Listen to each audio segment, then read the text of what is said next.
এটা হচ্ছে most frustrating thing. দেখেন এনসিপির তরুণ নেতাদের যারা কদিন আগে একজন যার বাড়িতে চাঁদা চাইতে গিয়ে গ্রেপ্তার হয়েছে, আজকে দেখলাম পুলিশের পক্ষ থেকে বলা হয়েছে তার কাছে 2 কোটি টাকার বেশি চেক পাওয়া গেছে। কিছুক্ষণ আগে একটু স্ক্রলে দেখলাম যে 5 কোটি টাকার একজন আওয়ামী লীগের আরেকজন এমপির কাছ থেকে চেকের গ্রহণ করা হয়েছে। এগুলো খুবই ফ্রাস্ট্রেটিং। এই সমস্ত যারা জুলাই আগস্টের স্পিরিটের কথা যখন বলবেন তখন তো তার সঙ্গে এই সমস্ত বিষয়গুলো বেমানান। যে আমাদের একটা ইতিহাস আছে, যেটা আপনিও বললেন, যে 3 জোটের রূপরেখা বলেন কিংবা মহান মুক্তিযুদ্ধের যে ঘোষণাপত্র ছিল এবং সেখানে যে মানুষ আকাঙ্ক্ষা দিয়ে জীবন দিয়েছিল সেগুলোর বাস্তবায়নের ঘাটতি বলেন, এটা একটা ইতিহাস আমাদের আছে। সেই ইতিহাসের অভিজ্ঞতা থেকে, আমাদের প্রতারিত হওয়ার অভিজ্ঞতা থেকে আমাদের মধ্যে সংশয় যেমন আছে। এখন দেখেন, একটা পর্যায়ে এটা এই দীপুভাই বলেছেন যে আসলে কিছুই বাস্তবায়ন হবে না, কারণ দিন শেষে তো সংসদ যদি এটাকে ছুঁড়ে ফেলে দেয় তাহলে তো এটা আসলে রাখা সম্ভব না। এরপরেও তারা অনেক অভিজ্ঞ মানুষ এবং যারা দীর্ঘদিন যাবৎ এই দেশের রাজনীতি দেখছেন, তাদের এক ধরনের এটা নিয়েও হতাশা আছে যে আমাদের দলগুলো যেভাবে চলছে এবং এই আমাদের দলীয় নেতাদের যে অ্যাপ্রোচ, সেই জায়গা থেকে মনে হচ্ছে এই আকাঙ্ক্ষাগুলো বাস্তবায়ন হওয়াটা অনেক কঠিন। কিন্তু যেমন একটু যদি খুলে বলেন কিরকম অ্যাপ্রোচ? না, বিষয়টা হচ্ছে যে এই যে আপনি যেটা বললেন যে ইতিহাস থেকে আমাদের রাজনৈতিক দলগুলো গণঅভ্যুত্থান করলো, এখন আমরা যদি বর্তমান নিয়ে কথা বলি, বর্তমান নিয়ে বলছি যে 90-এর গণঅভ্যুত্থান করলো কিন্তু সেটা বাস্তবায়ন হয় নাই। সেটার প্রেক্ষিতে এখন দাঁড়ায় আমাদের একটা সংশয় তৈরি হচ্ছে আগামীতে যে সরকার গঠন করবে সে আবার এই 24-এর আকাঙ্ক্ষাটাকে বাস্তবায়ন করবে কিনা, এবং সেই করার ক্ষেত্রে যে দলগুলোর মধ্যে গণতন্ত্র চর্চা বলেন, এবং আমরা দেখছি যে এই 24-এর 5 আগস্টের পরে আমাদের 100-র বেশি রাজনৈতিক কর্মকাণ্ডে রাজনৈতিক নেতাদের হাতে লাশ পড়েছে। তার মানে এটা তো আমরা চাই না। এই ধরনের ঘটনাগুলো তো ঘটছে বাংলাদেশে বর্তমানে। এটার মধ্যে দিয়ে এক ধরনের সংশয় তৈরি হচ্ছে। এবং আপনি যে প্রশ্নটা করলেন যে তাহলে কি যদি এই সংশয়টা থাকে এবং দূরত্বটা থাকে, তাহলে কি আদৌ আসলে এগুলো সংবিধানে ইনক্লুড করলেও আসলে সম্ভব হবে কিনা?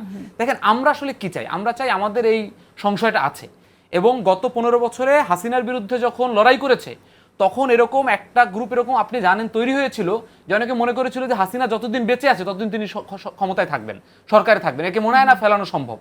এরপরেও কিছু তরুণ এবং যারা এইটাকে বিশ্বাস করছে যে না, আমাদের এর বিরুদ্ধেও লড়াই করতে হবে এবং এটাকে ভাঙতে হবে, এটা হয়তো 5 বছরে পারবো না, 10 বছরে পারবো, কিংবা হয়তো এখন পারবো, এই যে আকাঙ্ক্ষা নিয়ে যখন লড়াইটা শুরু হয়েছে, ফাইনালি কিন্তু আমরা হাসিনাকে সরাতে পেরেছি, ওই 15 বছরের ব্যবস্থাটাকে ভাঙতে পেরেছি। এখনো আমরা মনে করি যে পুরনো রাজনৈতিক দলগুলোর মধ্যে অ্যাটিটিউড আছে, এই সংস্কারগুলোর বিষয়ে তাদের না মানার বিষয় আছে। বিভিন্ন নেতারা বলেন যে কিসের সংস্কারগুলো ফেলে দেবে, এই ধরনের আলাপও আমরা নেতাদের মধ্যে থেকে শুনেছি। কিন্তু আমি একটু 30 সেকেন্ড শেষ করি। সেটা হচ্ছে যে তারপরেও আমরা মনে করি যে আমাদের সর্বোচ্চটা দিয়ে এই আকাঙ্ক্ষাটাকে নিশ্চিত করার চেষ্টা করব। হয়তো আমরা যদি এই আকাঙ্ক্ষাটাকে সর্বোচ্চ চেষ্টা আমরা না করতাম এটাকে নিশ্চিত করার, তাহলে হয়তো আমরা শতভাগ ফেইলিওর হইতাম। কিন্তু সর্বোচ্চ চেষ্টাটা যদি আমরা জাতিগতভাবে করি এবং এই চেষ্টাটা যদি আমরা দেশের মানুষকে বুঝাইতে পারি যে আসলে এই চেষ্টাটা আমরা করেছি, তাহলে হয়তো এটাকে হয়তো 40% আমাদের নিশ্চিত করা সম্ভব হবে। তার মানে আমরা আরেকটু গণতন্ত্রের দিকে গেলাম। আপনি একজন নেতার উদাহরণ এখানে টেনেছেন, যিনি বলেছেন যে আমরা সব সংস্কার ছুঁড়ে ফেলে দেবো, আপনি সেই কথাটা কোট করলেন এখানে।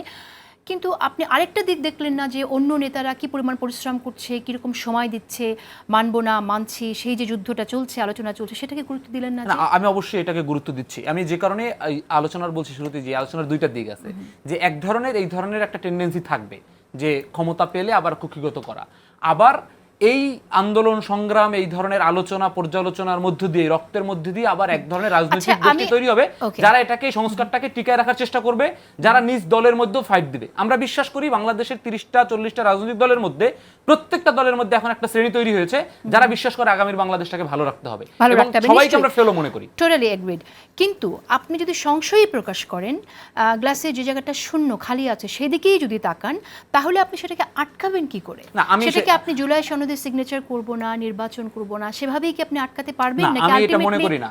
এটা হচ্ছে কি, রাজনৈতিকভাবে আমাদের ওই প্রেসারটা দিতে হবে। যেমন এটা যখন বলছি যে আমরা ঘোষণাপত্র, মৌলিক সংস্কার ছাড়া এই ধরনের সনদের আসলে প্রয়োজন নাই। আপনি দেখেন যে আজকে সম্ভবত বা গতকালকে কিন্তু 4 জন উপদেষ্টার নেতৃত্বে জুলাই ঘোষণাপত্র ড্রাফট করার এবং ঘোষণাপত্র তৈরি করার একটা উদ্যোগ সরকার নিয়েছে। তার মানে জনগণের জায়গা থেকে, জনগণের ভাষাটাকে যদি আমরা রাজনৈতিক দল হিসেবে যদি আমরা ন্যারেট করতে পারি, যেটা বলতে পারি, তাহলে এই অন্তর্বর্তীকালীন সরকার এবং যারা প্রধান রাজনৈতিক দল, বড় রাজনৈতিক দল বলে, তারাও এক ধরনের চাপের মধ্যে থাকবে। যেমন আমরা তো দেখছি যে বিএনপি এমন একটা জায়গায় গিয়েছিল যে সে 2বারের বেশি প্রধানমন্ত্রীতে কোনোভাবেই একমত হবেন না, কিন্তু যখন সবগুলো রাজনৈতিক দল এটার এক ধরনের এই তাদের দাবিটাকে বলা শুরু করলো, মানুষ এটা বলা শুরু করলো, তখন কিন্তু বিএনপিটাকে ছাড় দিয়েছে। Okay, এটা এই জন্য আসার আপনারা জায়গা। চাপে রাখতে চাইছেন। আমরা মনে করি যে এটা আসার জায়গা। আমরা কখনোই খালি গ্লাসের দিকে তাকাতে চাই না। আমরা মনে করি বিএনপি বলেন, জামাত বলেন, প্রত্যেকটা দল নিজেদের জায়গা থেকে রিয়েলাইজেশন হয়েছে গত 15 বছর অন্তত নির্যাতিত হয়ে, যে এখন জনগণের ভাষাকে ন্যারেট করতে হবে। তারপর হয়তো তারা ক্ষমতায় আসবে বলে কিছু বিষয় হয়তো চাচ্ছে নিজেদের হাতে রাখতে, যেমন সাংবিধানিক প্রতিষ্ঠানগুলো তারা চাইছে যে নিজেরাই তাদের দলের যে প্রধানমন্ত্রী হবেন তিনি নিয়োগ দিবেন। তারপর আমরা এই জায়গাগুলোতে বিরোধিতা করবো এবং যতটুকু নিশ্চিত করতে পারি আমরা মনে করি জুলাইয়ের অতটুকুই সার্থকতা। ওকে, রুহুল কুদ্দুস কাজল, আবার আপনার কাছে ফিরছি। বিএনপি তো অনেক ছাড় দিয়েছে বলে বিএনপি কিছু সাধুবাদ পাচ্ছে, কিন্তু কিছু জায়গা নিয়ে এখনো অমীমাংসা তো আছে। কিন্তু আমরা জানি যে খসড়া যেটা চূড়ান্ত হতে যাচ্ছে সেটা বোধহয় আগামীকালই হবে, যে যে জায়গায় জাতীয় ঐক্যমত কমিশনে দলগুলো মানে ঐক্যমতে পৌঁছেছে। এখন আপনাদেরকে তো কাঠগড়ায় দাঁড় করিয়ে দিয়েছে মোটামুটি এখানে আমাদের তরুণ রাজনীতিবিদ। আমি আপনার মন্তব্য শুনতে চাই, মানে অতীতের ইতিহাস টেনে আপনাদের কথা বলা হচ্ছে যে ভবিষ্যতে কতটুকু রাখবেন না রাখবেন, বিশ্বাসের জায়গাটা কিভাবে আপনারা মানে আসলে আনবেন, অর্জন করবেন কি করে? দেখুন, আসলে যে কোনো জিনিস বিশ্লেষণ করতে হয় বাস্তবতা দিয়ে। আমার ধারণা এনসিপি সহ যে সমস্ত রাজনৈতিক দল এখন আছেন তারা বিএনপিকে আসলে ক্ষমতাসীন পরবর্তী নির্বাচনের মাধ্যমে রাজনৈতিক সরকার হিসেবে সরকার গঠন করবেন এমনটি বিবেচনা করেই এই বিষয়গুলো বলছেন। সুতরাং যে কোনো কথার পরিপ্রেক্ষিতে বিএনপিকে প্রতিপক্ষ করা, তাদেরকে কাঠগড়ায় দাঁড় করানোটা এটা একটা ধরনের প্রবণতা। আমি এটা খারাপ চোখে দেখি না, আমি এটা ভালোই মনে করি। কিন্তু প্রশ্ন হচ্ছে যে ধরেন বাইরে থেকে আমরা মাঠের অনেক বক্তব্য দিই। যেমন আমি একজন আইনজীবী, আমি আপনার সামনে যে ধরনের কথা বলছি, আমি কি আদালতের সামনে গিয়ে একই ভাষায় কথা বলতে পারবো? আমার তো একটা নির্দিষ্ট আদালতের ভাষা আছে, যেখানে আমি একজন আইনজীবী হিসেবে আদালতের প্রতি, আমার ক্লায়েন্টের প্রতি, মানুষের প্রতি, নাগরিকদের প্রতি একটা দায়িত্ব আছে। তো বিএনপি তো একটা রাজনৈতিক দল, দায়িত্বশীল রাজনৈতিক দল, এবং সে কারণেই সে অনেক বিষয়ে ঐক্যমত্য করে, আবার অনেক বিষয়ে সে ঐক্যমত্যর একটা পর্যায়ে গিয়ে সে সেটা সম্মত প্রকাশ করে। যেমনটি আমার এনসিপির নেতা বললেন যে বিএনপি 2 বারের বেশি প্রধানমন্ত্রীর বিষয়ে প্রথমে তো সম্মত ছিল না, কিন্তু পরবর্তীতে সম্মত হয়েছে। এটা তো ইট ক্লিয়ারলি শোজ যে আগামী দিনে রাষ্ট্র পরিচালনার দায়িত্ব বিএনপি পেলে তাদের 31 দফার মধ্যে যে সমস্ত সংস্কারের বিষয়গুলো আছে এগুলো তো বিএনপির অনেক আগে থেকে বিএনপির কমিটমেন্ট। সুতরাং রাজনৈতিক দল হিসেবে বিএনপি করবে না এই সংশয় থেকে বেরিয়ে আসার জন্য একটাই মাত্র উপায়। দেখেন, আমি আপনাকে নিয়ে অনেক আশঙ্কা করি, আপনাকে নিয়ে অনেক গসিপ করি, আপনি বলবেন প্রকৃতপক্ষে আপনার সম্পর্কে যে গসিপ। হ্যাঁ, একটি প্রশ্ন আমি করতে চাইছি, সেটা হচ্ছে যে রাজনৈতিক সংস্কৃতির পরিবর্তনের একটা প্রত্যাশা কিন্তু মানুষের মধ্যে আছে গণ অভ্যুত্থানের পরবর্তী সময়ে। সেই জায়গা থেকে একটু আমার মনে হয় হিন্টস দিয়েছে এখানে ফয়সাল মাহমুদ আজকে, যে এই যে রাজনৈতিক দলের ভেতরে হানাহানি হচ্ছে, আমরা যদি এই একদমই রাউজানের ঘটনা যেটা ঘটেছে সেই উদাহরণটাও যদি টানি, যে আপনারা তৃণমূল, তাহলে প্রশ্নই আসে যে কিভাবে কন্ট্রোল করবেন। সেখানে তো আমরা দেখছি 2 পক্ষের মধ্যে সংঘর্ষ হচ্ছে, গোলাগুলি হচ্ছে, এর আগে নিহতও হয়েছে। তো আপনারা একটা জায়গায় কিছু সংস্কারে একমত হচ্ছেন, পলিসি লেভেলে একমত হচ্ছেন, কিন্তু আপনারা তৃণমূল যদি কন্ট্রোল করতে না পারেন তাহলে কিভাবে দেশে শান্তি আসবে?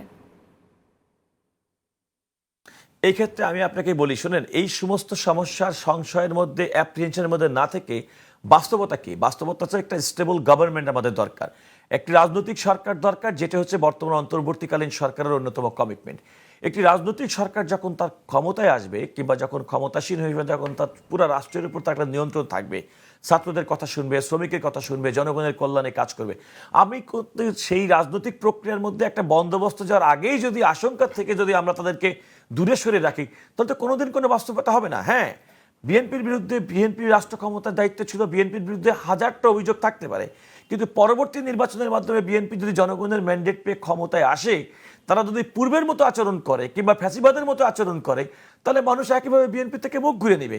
কিন্তু বিএনপি একই ধরনের আচরণ করবে, হাসিনা যেমন আচরণ করেছে তেমন একটা আচরণ করবে, এই একটা ন্যারেটিভ তৈরি করে নির্বাচনকে পিছিয়ে রাখা, নির্বাচিত সরকারকে আসতে না দেওয়া, জনগণের সরকার গঠিত করতে না দেওয়া, তার একটি কৌশল বলে আমি মনে করি। কারণ বাংলাদেশের প্রত্যেকটা মানুষ খেয়াল করে দেখুন যে আমার যারা রাজনৈতিকভাবে আমরা প্রত্যেকে ডক্টর মোহাম্মদ ইউনূসের সরকারের প্রতি এখনো পর্যন্ত আমরা প্রত্যেকে আস্থাশীল। উনি বলেছেন 2026 সালের প্রথমার্ধে ফেব্রুয়ারির মধ্যে নির্বাচন হতে পারে, এখনো পর্যন্ত তার মধ্যে আমরা আস্থাশীল।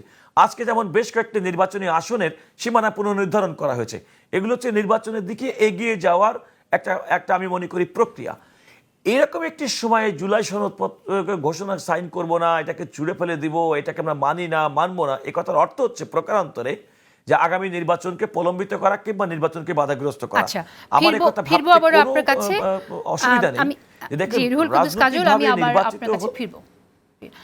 মোস্তফা ফিরোজ, নির্বাচন পেছানোর ষড়যন্ত্রের কথা আমরা খুব শুনছি, যে একটি পক্ষ যারা ক্ষমতা এনজয় করছে তারা নির্বাচন চায় না।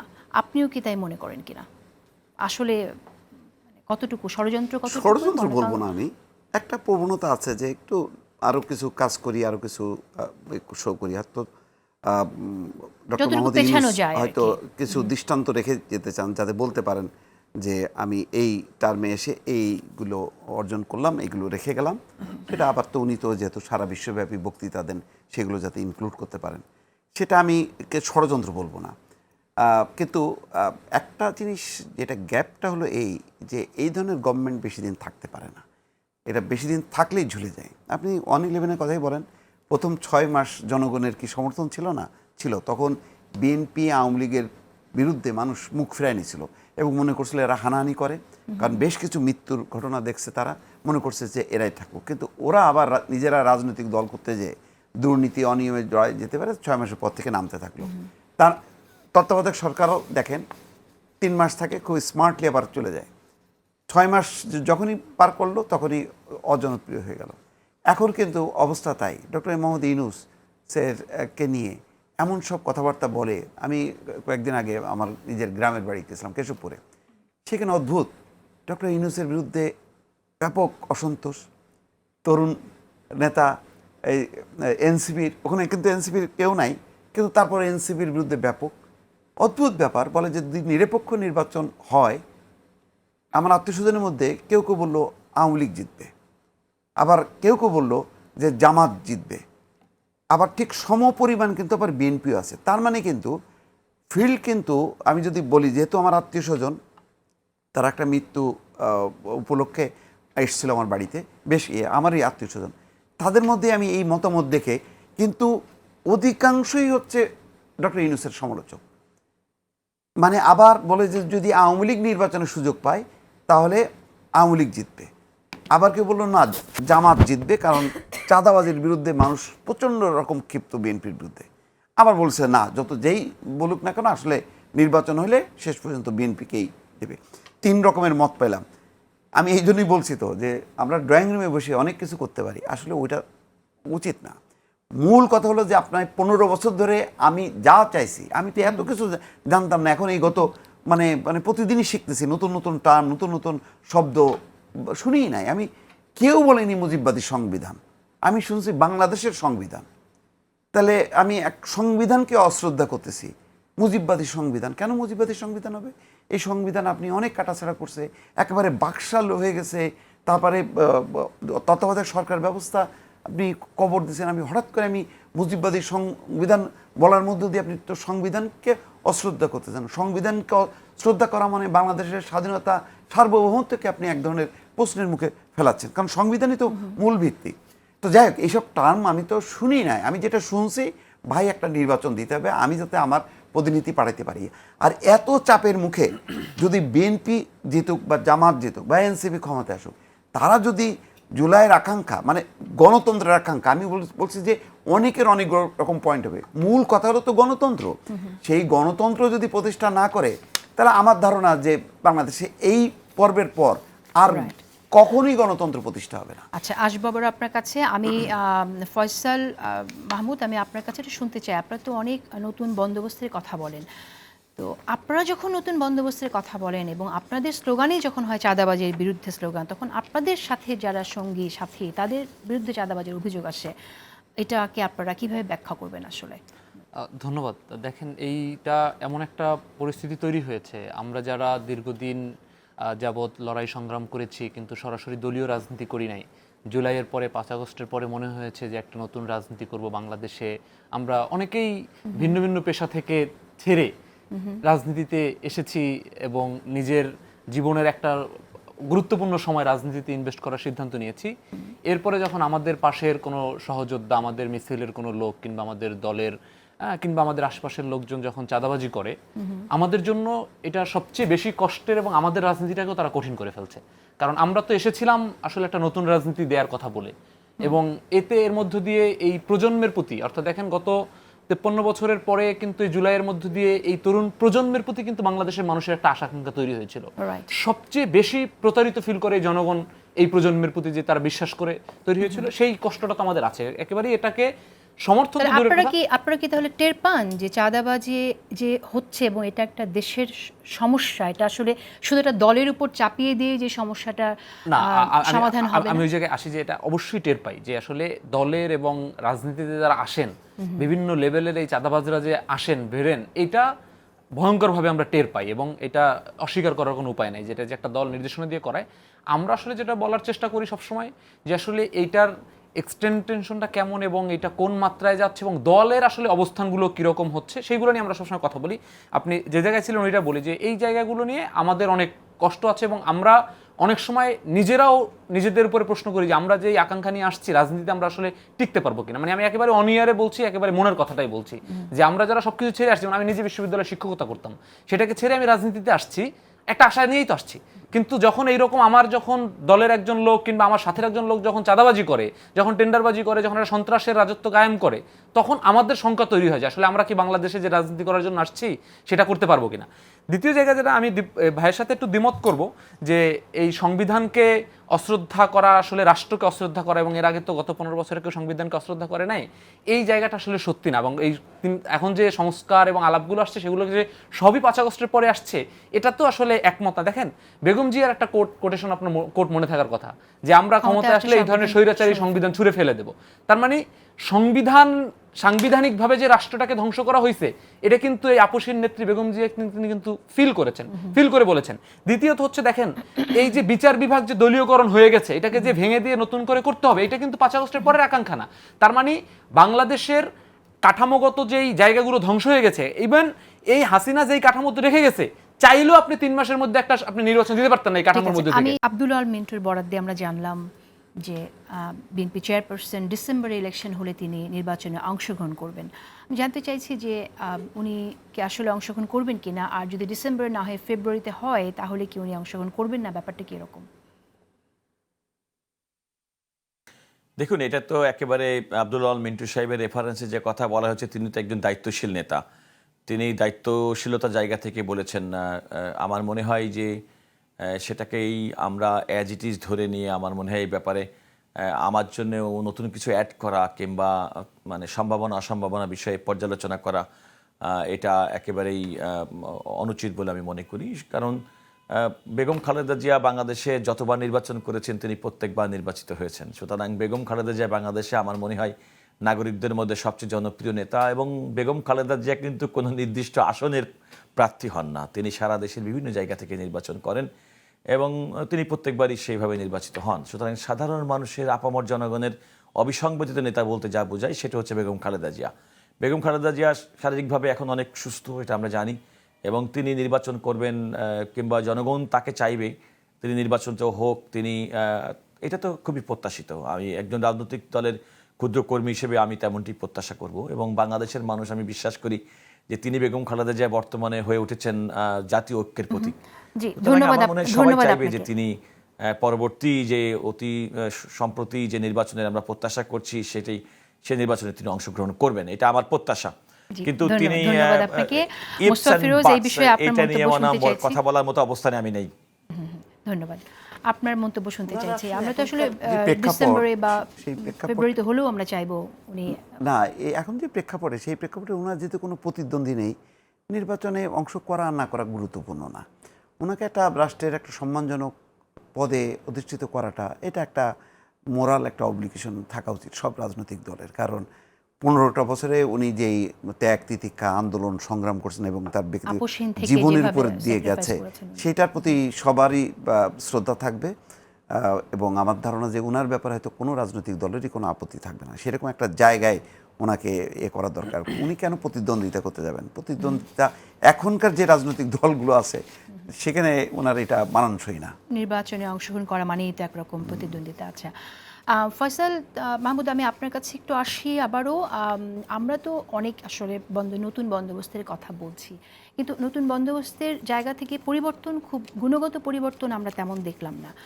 একটি বিষয় একটু জানতে চাই, সেটা হলো যে আমরা যখন দেখি যে কোনো একটা অমানবিক ঘটনা ঘটছে, হত্যার ঘটনার মতো ঘটনা ঘটছে বা আইন মানা হচ্ছে না, সেই জায়গায় আপনারা যখন প্রতিবাদ করেন তখন অনেক সময় সিলেক্টিভ হয়ে যায়। আমি এই কথাটি এই জন্যই আনলাম যে আপনাদের দলের নেতা প্রতিনিধি যিনি উপদেষ্টা আছেন, তার এলাকায় তার বাবা খুনিদেরকে প্রশ্রয় দিচ্ছেন। তো এটা নিয়ে তার পরিবারের কান্না আমরা দেখেছি। তো এই খুনির বিচারের জন্য আপনারা কি আন্দোলন করবেন, রাস্তায় নামবেন, নাকি আপনারা আপনার প্রতিনিধির বাবার পক্ষেই থাকবেন? ধন্যবাদ আপনাকে। আমি প্রথমে বলি যে আসিফ মাহমুদ, সজীব ভুঁইয়া এবং মাহফুজ আলম তারা গণঅভ্যুত্থানের প্রতিনিধি হিসেবে সরকারে গিয়েছেন। আমাদের সাথে গণঅভ্যুত্থানের সহযোদ্ধা হিসেবে বোঝাপড়া আছে যতটুকু, এর বাইরে দলীয় কোনো বোঝাপড়া আমাদের সাথে নাই। কিন্তু আমরা তো বিভিন্ন ফুটেজ দেখতে পাই যেগুলো লিক হয়, যেখানে আপনারা মিটিং করছেন। আমি বললাম তো যে আমাদের গণঅভ্যুত্থানের সহযোদ্ধা হিসেবে আমাদের সাথে বোঝাপড়া আছে এবং সেই হিসেবে আমরা বসতেও পারি, এবং আমাদের সাথে ডক্টর ইউনূসের ছবি বের হইতে পারে। কিন্তু মাস্ক পরে বসতে হয়, আমরা গোপনে বসতে হয় কেন? না, মাস্ক পরে কেন বসতে, সেটা স্পেসিফিক্যালি যে বসছে তাকে জিজ্ঞেস করলে আর ভালো হবে। কিন্তু আমি মনে করি আমি ওপেনলিও বসতে পারি, এবং আমি বসেছিও একাধিকবার তারা সরকারে যাওয়ার পরে। আমি বলি কারণ উপদেষ্টা বসতে পারি, আমাদের দীর্ঘ লড়াই সংগ্রামে আমরা একসাথে লড়াই করছি, এবং আমরা তো এই গণঅভ্যুত্থানের পরে প্রথম বেগম জিয়ার গিয়ে আমরা দেখা করেছি। তো এটা নিয়ে আমাদের কোনো হীনমন্যতা নেই। শুধু গণঅভ্যুত্থানের নেতা বললেই কি শেষ হয়ে যাবে? কারণ আমরা তো বিভিন্ন দাবিতে সব সময় দেখি আপনাদের সাথে উপদেষ্টার পক্ষে আপনারা দাঁড়িয়ে যান, উপদেষ্টা আপনাদের পক্ষে দাঁড়িয়ে যায় সব সময়।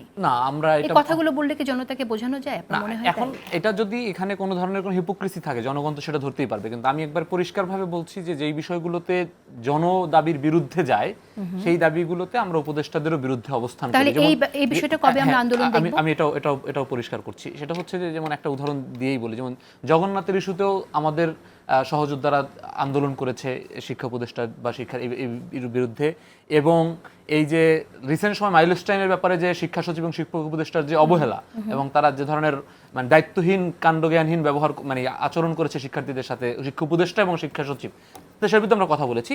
আসিফ মাহমুদ, সজীব ভুঁইয়ার বাবার বিষয়ে যে আলাপটা এসেছে, বাংলা ভিশনের একটা স্পেসিফিক নিউজের যেই দাবিটা এসেছে, এর বিপরীতে আবার একাধিক নিউজ দেখেছি যে খুনের প্ল্যান পরিকল্পনা ওখানে বিএনপির নেতার বাসায় হয়েছে, এবং সেখানে বিএনপি নেতাদের যেই কোন্দল, ওখানে সেই কোন্দলের ক্ষেত্রে আসিফ মাহমুদ, সজীব ভুঁইয়া আজকে যেটা হয়েছে, খুনির যারা তাদের সাথে আমরা বিভিন্ন সামাজিক যোগাযোগ মাধ্যমে আজকেও যেটা দেখেছি যে একটা গ্রুপ মানববন্ধন করেছে আসিফ মাহমুদ, সজীব ভুঁইয়ার বাবার পক্ষে সম্ভবত, সেখানে বিএনপির নেতারা তাদের উপরে হামলা করেছে। এখন আমরা চাই যে রাষ্ট্রীয় জায়গা থেকে এটার যদি তদন্ত হোক, এবং আমরা কি যার বিরুদ্ধে অভিযোগ তিনি ক্ষমতায় থেকে করবেন না, এটা আসিফ মাহমুদ, সজীব ভুঁইয়া রাষ্ট্রের তদন্তকারী যে সংস্থাগুলো আছে তার কোন স্ট্রাকচারে তিনি নাই। পুলিশ বলেন কিংবা যে সংস্থাগুলো আইন বলেছেন সেখানে নাই। এবং আমরা স্পষ্টত অন রেকর্ডে বলতে চাই, আসিফ মাহমুদ, সজীব ভুঁইয়া যদি দুর্নীতি এবং তার বাবা যদি কোনো ধরনের অন্যায়ের বিরুদ্ধে থাকে, এসব তো আওয়ামী লীগ বলতো যে আমরা তো স্ট্রাকচারে নেই, আমাদের তদন্ত আমি স্ট্রাকচারে থাকার পরেও বলতেছি যে আমরা এই ঘটনার এখন আমরা তো যেটার ব্যাপারে দুইটা ন্যারেটিভ আছে, সেটার ব্যাপারে একজনের বিরুদ্ধে আমরা কথা বলতে পারি না, কিন্তু আমরা সেই অপরাধী সময় একেবারে শেষ, একবারে আমি একটা বাক্যে শেষ করছি, সেটা হচ্ছে যেখানে যারা ভুক্তভোগী তাদের পক্ষে আমরা দাঁড়াইতে চাই, তারা যেন সঠিক ন্যায় বিচার পায়, আমরাও দেখতে চাই সেটা। অশেষ ধন্যবাদ আপনাকে ফয়সাল। 30 সেকেন্ড সময় আছে আমার কাছে। রুহুল কুদ্দুস কাজল, আপনি যদি কিছু অ্যাড করতে চান। আপনি যে কথাটি বলছিলেন যে একজন উপদেষ্টার পিতা সম্পর্কিত একটি টেলিভিশনের রিপোর্টের ব্যাপারে, আমি শুধুমাত্র এটুকুই বলবো, এটা হচ্ছে মোস্ট ফ্রাস্ট্রেটিং থিং। দেখেন, এনসিপির তরুণ নেতাদের যারা কদিন আগে একজন যার বাড়িতে চাঁদা চাইতে গিয়ে গ্রেপ্তার হয়েছে, আজকে দেখলাম পুলিশের পক্ষ থেকে বলা হয়েছে তার কাছে 2 কোটি টাকার বেশি চেক পাওয়া গেছে। কিছুক্ষণ আগে একটু স্ক্রলে দেখলাম যে 5 কোটি টাকার একজন আওয়ামী লীগের আরেকজন এমপির কাছ থেকে চেকের গ্রহণ করা হয়েছে। এগুলো খুবই ফ্রাস্ট্রেটিং। এই সমস্ত যারা জুলাই আগস্টের স্পিরিটের কথা যখন বলবেন, তখন তো তার সঙ্গে এই সমস্ত বিষয়গুলো বেমানান। ধন্যবাদ আপনাকে, শেষ করে দিতে হচ্ছে আমরা আশা করি যে সবগুলো দলই জুলাই আমি এতটুকু প্রত্যাশা করব যে এই সমস্ত ঘটনাগুলো যারা দায়ী তাদের প্রত্যেকে তাদের দায়িত্ব ছেড়ে দিয়ে রাষ্ট্রকে সুযোগ দেওয়া উচিত যেন তার সঠিক বিচার হয়, তদন্ত হয়, এবং সেক্ষেত্রে আমার মনে হয় এটাই প্রত্যাশিত।